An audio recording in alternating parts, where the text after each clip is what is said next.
नमस्कार दोस्तों, Madhavi news day में आप सबका स्वागत है। आज हम आपके लिए लाए हैं फिजिकल साइंस लाइट चैप्टर का 2019 प्रश्न पत्र का समाधान, जिसे आप अपने साथियों को सजेस्ट कर सकते हैं। तो अगले कुछ मिनटों में हम देखेंगे प्रश्न पत्र, उनका समाधान। तो चलिए शुरुआत करते हैं। चलिए, मैं आपको लिखा हुआ है वहीं से दिखा दे रहा हूँ, जल्दी होगा। ये प्रश्न है 2019 पहला, निम्नलिखित में किसकी तरंग लंबाई सबसे अधिक होती है? देख रहे हैं, तरंग लंबाई, एक्स किरण, गामा किरण, इंफ्रारेड किरण, अल्ट्रावायलेट किरण। तो किसकी लंबाई सबसे तेज होती है, मतलब ज़्यादा होती है? तो पता ही है, इंफ्रारेड किरण। इंफ्रारेड किरण तरंग की लंबाई सबसे अधिक होती है। लिख दे रहा हूँ 1 का 5, 1 का 5 सी नंबर। इंफ्रारेड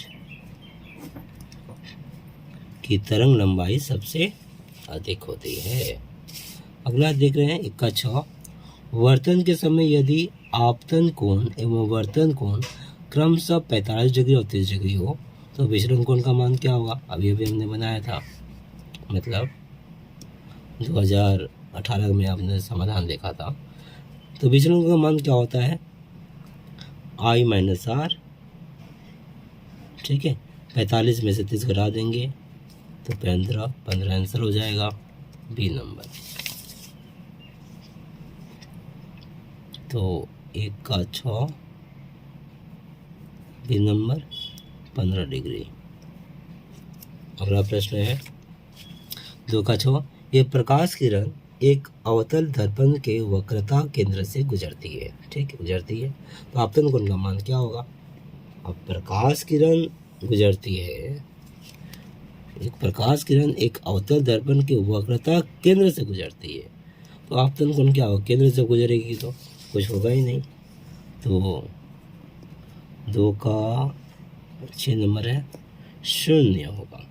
कुछ नहीं, मतलब हम 0 लिखेंगे, ठीक है। अगला 2 का 7 में, एक प्रिज्म में कितने आयताकार तल होते हैं? तो पता ही है भाई, 3 आयताकार तल होते हैं। कितने तल होते हैं? 3 आयताकार तल। हो गया। 2 का 7, प्रिज्म में 3 आयताकार तल होते हैं। हो गया, 2 का 7 हो गया। अच्छा, 3 का 3, किसी माध्यम का वर्तनांक किसे कहते हैं? अब माध्यम का वर्तनांक किसे कहते हैं? हमने बताया कि आपतन कोण का साइन और वर्तन कोण का साइन के अनुपात को वर्तनांक का वर्तनांक कहते हैं। बस, पिछले वाला वीडियो में, खैर मैं लिख दे रहा हूँ, कोई बात नहीं है। आपतन कोण का साइन, आपतन कोण का साइन तथा वर्तन कोण का साइन, यहाँ पर NE लिख दीजिएगा तो भी चलेगा और अच्छा ही रहेगा। वर्तन कोण का साइन, और नहीं तो आप काम लिए ना, ये चक्कर में मत रहिए भैया, हिंदी लिखा डाल दीजिए। साइन सबसे अच्छा है, ठीक है। आपतन कोण का साइन तथा वर्तन कोण का साइन हो गया, के अनुपात को, के अनुपात को हो गया, क्या कहते हैं? वर्तनांक, वर्तनांक कहते हैं। संकेत से भी दिखा सकते थे, पर रहने दीजिए, पीछे का बताया हूँ, आगे बढ़ता हूँ। 1 नंबर का है, काफ़ी है। 2 नंबर का है, देख चित्र में 2 नंबर का, साइन I साइन R बराबर म्यू, ऐसे कर दीजिएगा। हो गया। आपतन कोण का साइन, ये आपतन कोण है, आवर्तन कोण का साइन, ये म्यू, ये वर्तनांक है। अब अगला बढ़ते हैं। अथवा उत्तल लेंस द्वारा किस प्रकार का दृष्टि दोष संशोधन किया जाता है। लीजिए 2 नंबर का है, उतना तो ये ठीक था, छोटा सा, ठीक है। फिर उत्तल लेंस द्वारा किस प्रकार का दृष्टि दोष संशोधित किया जाता है, ठीक किया जाता है।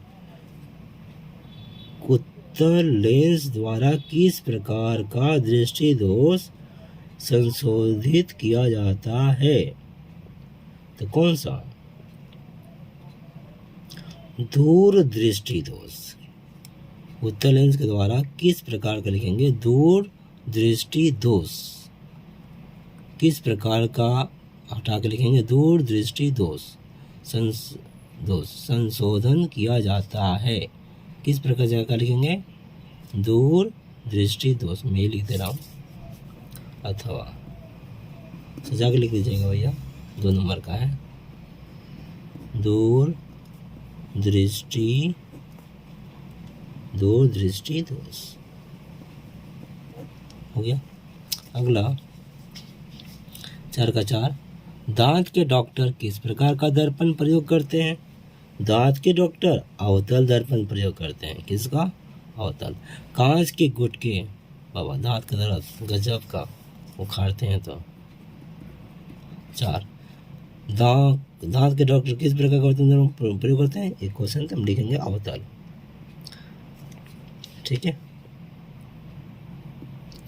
अवतल दर्पण। बाकी बना के लिख लीजिएगा 2, इसी तरह भी लिख देंगे तो हो जाएगा। कांच के गुटके तो छोटा सा स्लैब से बर्तन के समय प्रकाश की किरण का विचलन नहीं होता है। कांच में कहाँ से विचलन होगा, ठीक है। तो कांच के गुटके से बर्तन के समय प्रकाश की किरण का विचलन नहीं होता है, क्यों, ये 2 नंबर का है, 2 मार्क्स का। तो इसको हम चित्र के माध्यम से भी अगर अच्छा से दिखा दे तो अच्छा है। चलिए मैं आपको अच्छा से चित्र के माध्यम से दिखा दे रहा हूँ, 2 नंबर का है ना, और कोई प्रश्न भी रहेगा तो अच्छा रहेगा। समझिए, एक तो हमने देखा कि कांच के गुटके स्लैब से बर्तन के समय प्रकाश की किरण का विचलन नहीं होता है। इससे मैं आपको चित्र से दिखाऊंगा, ऐसे चित्र बना लीजिएगा, ये हुआ बॉक्स, ठीक है। ये गुटका हो गया कांच, A B C D। अब यहाँ पर गौर से देखिए, बाहर से आ रहा है, अब इसका सुनाइएगा पेंसिल से, ये बाहर से आ गया और ये अविलंब है, ऐसे अविलंब। अब ये बाहर से आ रहा है ना, ये अंदर थोड़ा भीतर की तरफ झुक जाता है। तो जो बाहर से आया ये वापतन, और अंदर की तरफ गया ये वर्तन। ये आर लिखेंगे ना, आर, चाहे तो I1 R1 कर दीजिए, हो गया।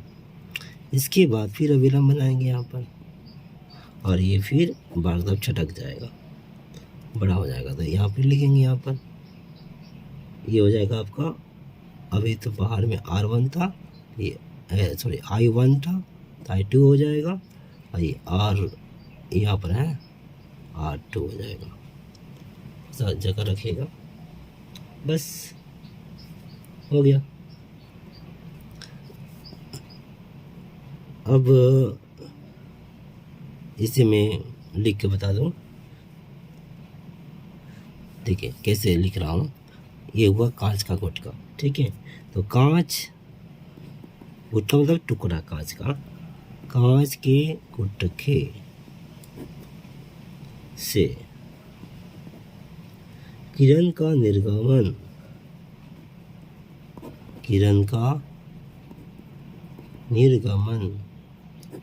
में गुजरना, गामन कोण, निर्गमन कोण, ऐसे करके कोण 2, ये देखो निकल रहा है निर्गमन कोण। वायु में, वायु बन रहा है ना बाहर, वायु में कांच में आपतन कोण, वायु में कांच के, कांच, ये कांच के अंदर होगा तो कांच में बोलेंगे, कांच में आपतन कोण I1, आपतन कोण कांच में I1 के समान है।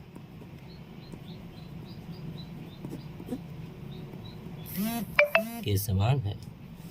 ये कोण दोनों क्या है, समान है। इसलिए आपतित किरण तथा निर्गत किरण समानांतर है। लिख दूँ, इसलिए आपतित किरण, लिख दे रहा हूँ, इसलिए आपतित किरण तथा निर्गत किरण समानांतर है। अर्थात, ऐसे हलन देंगे, अर्थात प्रकाश की किरण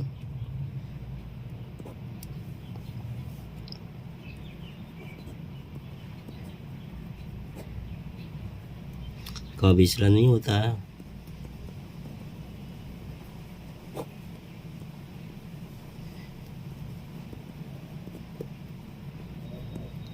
हो गया, कारण समझ में आ गया ये चित्र के साथ। चलिए अब अगले तरफ बढ़ते हैं। 4 का 5 आखिरी है क्वेश्चन। एक नंबर 2 नंबर दोनों हो गया, 4 का 5 में 2 हो गया है।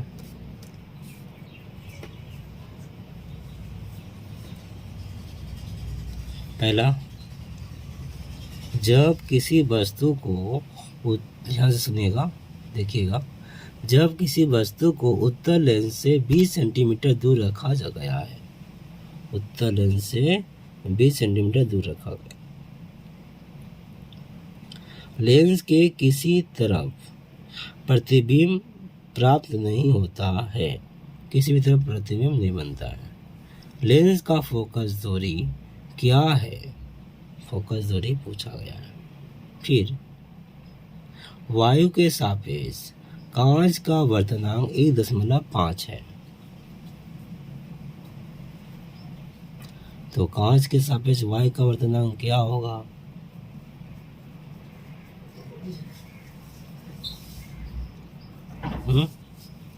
तो लिखना है,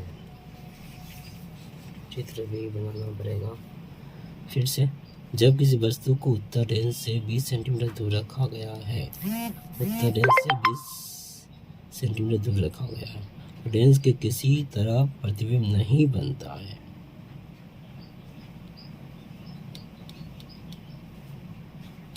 इसका अर्थ समझ में आ रहा है कि परावर्तित किरण जो है ना समानांतर है निर्गत, तब समांतर निर्गत हो रही है अनंत पर, इसलिए फोकस पर, ये जो वस्तु यहाँ पर है फोकस पर रखा गया है। ठीक है, मैं देख रहा हूँ कि यह चित्र जो बनेगा वस्तु फोकस पर बनाना है।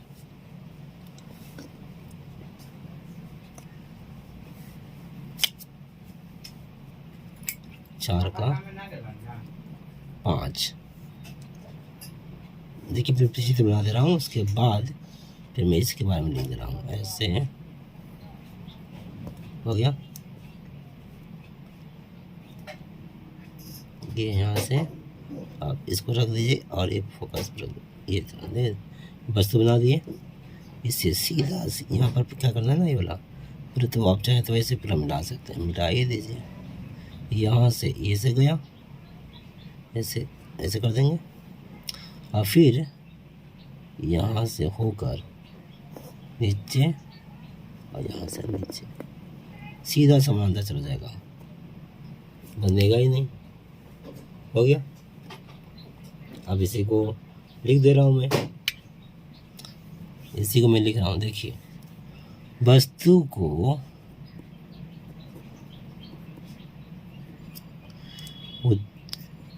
उत्तल लेंस, क्वेश्चन से लिख रहा हूँ, से 20 सेंटीमीटर दूर रखा तो वस्तु को उत्तल लेंस से 20 सेंटीमीटर दूर रखा तो लेंस के किसी तरफ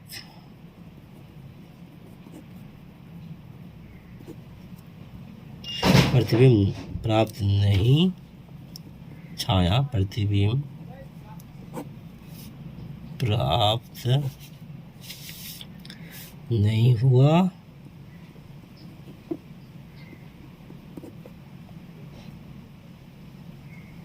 इसका अर्थ कड़ी बदल देंगे, इसका अर्थ यह हुआ कि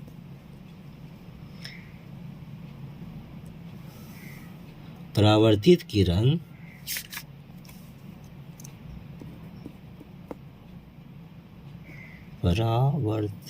ऐसे लिखेंगे, परावर्तित किरण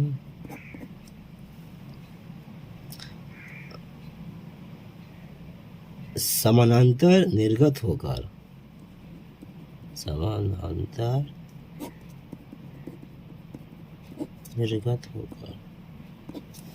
समांतर ऐसे समांतर जा रही है ना, कभी मिलेगा ही नहीं। समांतर निर्गत होकर अनंत पर मिलते हैं। क्या मिलेंगे अनंत पर? कभी नहीं मिलते हैं। ठीक है, फिर भी हम यहाँ पर लिख देंगे, आगे का तो बात नहीं किया जा सकता। अनंत पर पृथ्वी गोल है, सभी वस्तु गोल है, अतः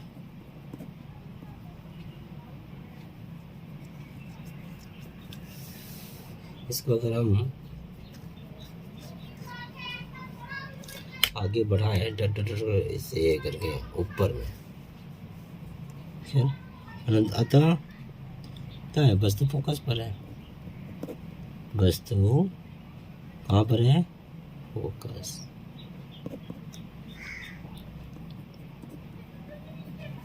ये फोकस पर है। ठीक है, फोकस पर रहेगा तो ऐसा चित्र बनेगा, याद रखिएगा।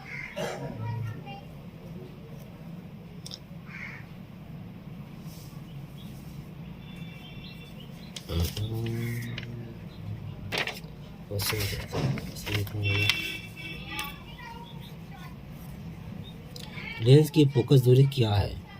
लेंस की फोकस दूरी क्या है? तो वही ना 20 सेंटीमीटर।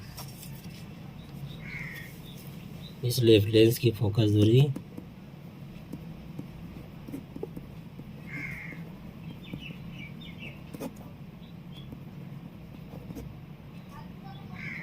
20 सेंटीमीटर है।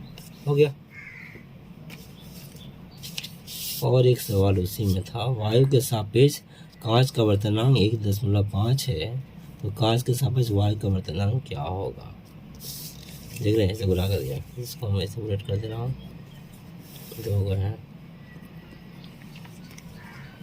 वायु के सापेक्ष कांच का वर्तनांक 1.5 है, तो कांच के सापेक्ष वायु का वर्तनांक क्या होगा कि उसका विलोम होगा। क्या होगा? विलोम। पूरा लिखो, यहाँ से पूरा लिख दे रहा हूँ। हाँ, चलो पूरा लिख रहा हूँ, बीच में लिखूंगा, बाद में पढ़ेगा, समझ में आएगा। वायु के सापेक्ष कांच का, प्रश्न देख कर लिख रहा हूँ मैं, वर्तनांक 1.5 है। हाँ, 1.5 है, तो कांच के सापेक्ष वायु का वर्तनांक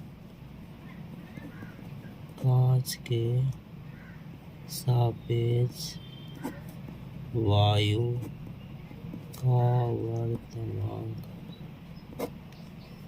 हो गया। क्या होगा वर्तमान क्या होगा? उसका विलोम होगा।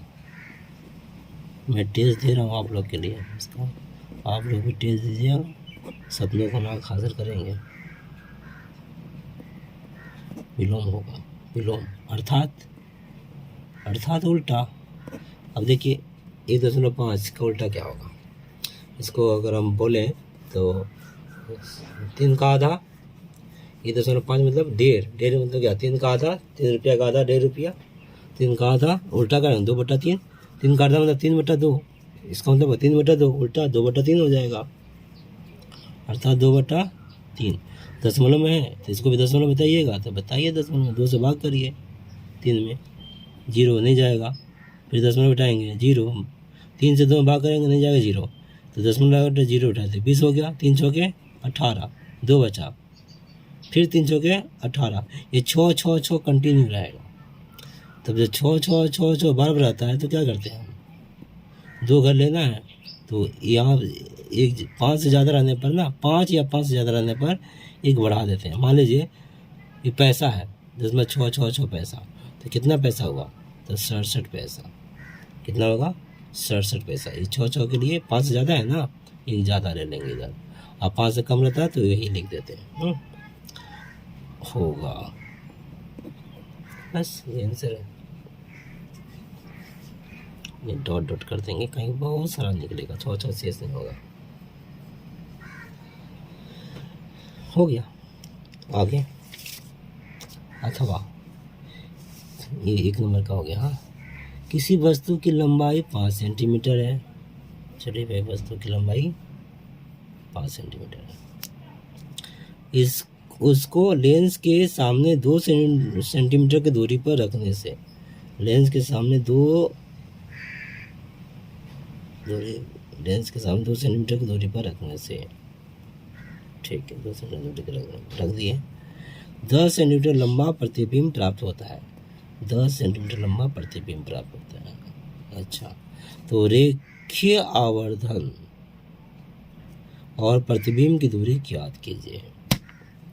रेखीय आवर्धन और प्रतिबिंब की दूरी, इसके लिए आपको सूत्र याद रखना पड़ेगा। रेखीय आवर्धन, रुकिए मुझे याद नहीं है, मैं थोड़ा देख लो। हाँ, तो रेखीय आवर्धन का जो है प्रतिबिंब की लंबाई, वस्तु की लंबाई, किताब देख लीजिएगा। चलिए मैं बना देना होता, तो ये हो गया अथवा करके है, क्या है? रेखीय आवर्धन बोला ना, रेखीय आवर्धन, प्रतिबिंब की लंबाई या वस्तु की लंबाई, छाया प्रतिबिंब की लंबाई हो गया। दूसरा क्या है आपका? वस्तु की लंबाई।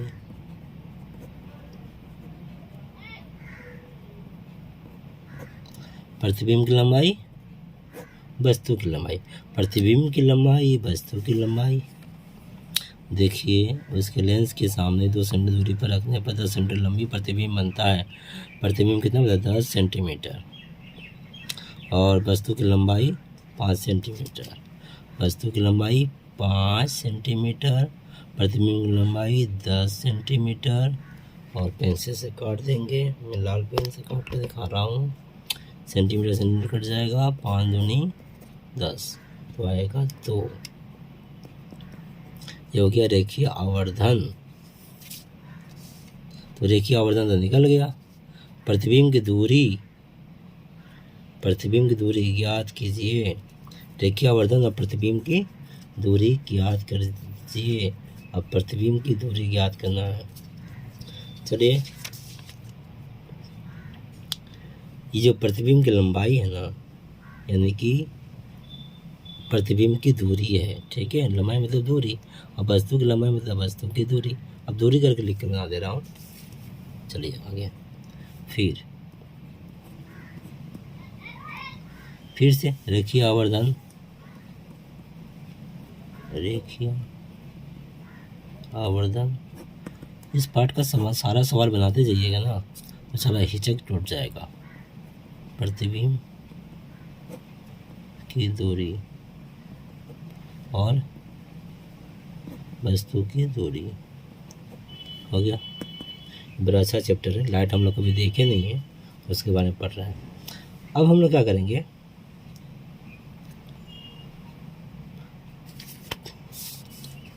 रेखीय आवर्धन और प्रतिबिंब की दूरी ज्ञात कीजिए। अभी हम प्रतिबिंब की दूरी, रेखीय आवर्धन तो पता कर लिए हैं, प्रतिबिंब की दूरी निकालने जा रहे हैं। प्रतिबिंब की दूरी,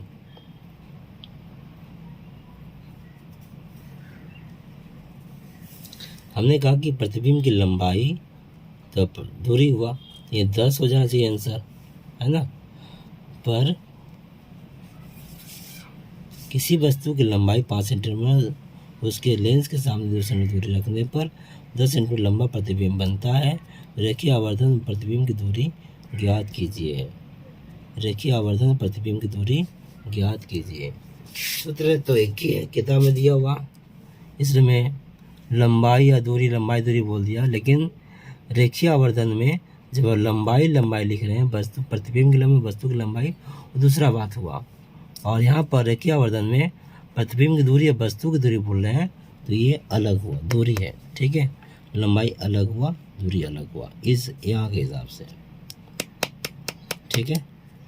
तो चलिए यहाँ जैसे देखिए, उस लेंस के सामने 2 सेंटीमीटर दूरी पर, दूरी कितना, लेंस के सामने 2 सेंटीमीटर दूरी पर, तो यहाँ पर जो वस्तु की दूरी है 2 सेंटीमीटर दिया है। कितना दिया है, 2 सेंटीमीटर। तो वस्तु की दूरी कितना है, 2 सेंटीमीटर। आप प्रतिबिंब की दूरी पता नहीं है, लेकिन रेखीय आवर्धन पता है 2। देखिए रेखीय आवर्धन 2 निकाले हैं, रेखीय आवर्धन 2, वस्तु की दूरी 2, प्रतिबिंब आपको निकालना है, 2 से 2 गुना हो जाएगा 4, मान मिटा दीजिए, समझ में आ गया। चलिए मैं दिखा दे रहा हूँ, ये 2, ये दूरी पता नहीं, उसे तो लिख दे रहा हूँ, प्रतिबिंब की दूरी नीचे 2, 2 दूनी 4, ऐसे ऐसे क्रॉस करना होगा, इसलिए प्रतिबिंब की दूरी बराबर 4 हो गया। देखिए सारा सवाल है ना सूत्र बनाता है, हम लोग सिर्फ बैठा देते हैं। तो मुझे याद नहीं था, तो मैं देखा और समझा, ठीक है। और मैं इस तरह से बोलते हैं कि जैसा पर रेखीय आवर्धन प्रतिबिंब की लंबाई, वस्तु की लंबाई याद रखें, और रेखीय आवर्धन प्रतिबिंब की दूरी और वस्तु की दूरी दोनों की तरफ से हो गया, दोनों का अनुपात। तो इस आधार पर सवाल बन गया। चलिए अब मुझे इजाज़त दीजिए। आशा है आपको अच्छा लगा होगा। अगर ये वीडियो पसंद आया तो अपने क्या बोलते हैं, शेयर करिए दोस्तों में, और लाइक कर दीजिए। अगर कोई कन्फ्यूजन है तो कमेंट करके पूछिए, मुझे नहीं लग रहा कोई कन्फ्यूजन होगा, ठीक है। प्रैक्टिस कर लीजिएगा। धन्यवाद।